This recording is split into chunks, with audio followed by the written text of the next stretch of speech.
এজন্য হাদিসে পাকে রাসূল বলেন, ইয়া ইবনে আদম, আল্লাহ তাআলা বলেন, ইয়া ইবনে আদম, হে বনি আদম শুনো, লাউ বালাগাত যুনুবুকা আনানাস সামা, তোমার গুনাহ যদি জমিন থেকে আসমান পর্যন্ত ভরে যায়, সুম্মাস্তাগফারতালি, ছুটে এসে যদি বলো আস্তাগফিরুল্লাহ, আমি তোকে মাফ করে দিব, ওয়ালা উবালি, আমি তোকে মাফ করতে কোনো পরোয়া করি না।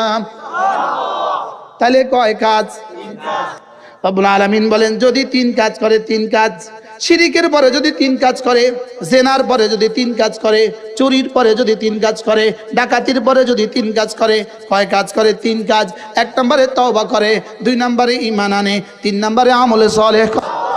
আগে মুখস্থ করেন, তওবা, ঈমান, আমলে সালেহ। তওবা, ঈমান, নেক আমল। রব্বুল আলামিন বলেন, ইল্লা মান তাবা, যে তওবা করলো, দুই নম্বরে ওয়া আমানা, ঈমান আনলো, তিন নম্বরে ওয়া আমিলা আমালান সালিহা, তিন নম্বরে নেক আমল করলো, ফাউলাইকা ইউবাদদিলুল্লাহু সাইয়্যাতিহিম হাসানাত, আমি এদের একটা একটা গুনাহকে নেকি দ্বারা বদলায় দিব।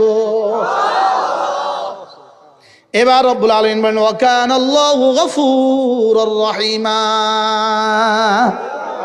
এজন্য হাদিসে পাকে রাসূল বলেন, ইয়া ইবনে আদম, আল্লাহ তাআলা বলেন, ইয়া ইবনে আদম, হে বনি আদম শুনো, লাউ বালাগাত যুনুবুকা আনানাস সামা, তোমার গুনাহ যদি জমিন থেকে আসমান পর্যন্ত ভরে যায়, সুম্মাস্তাগফারতালি, ছুটে এসে যদি বলো আস্তাগফিরুল্লাহ, আমি তোকে মাফ করে দিব, ওয়ালা উবালি, আমি তোকে মাফ করতে কোনো পরোয়া করি না।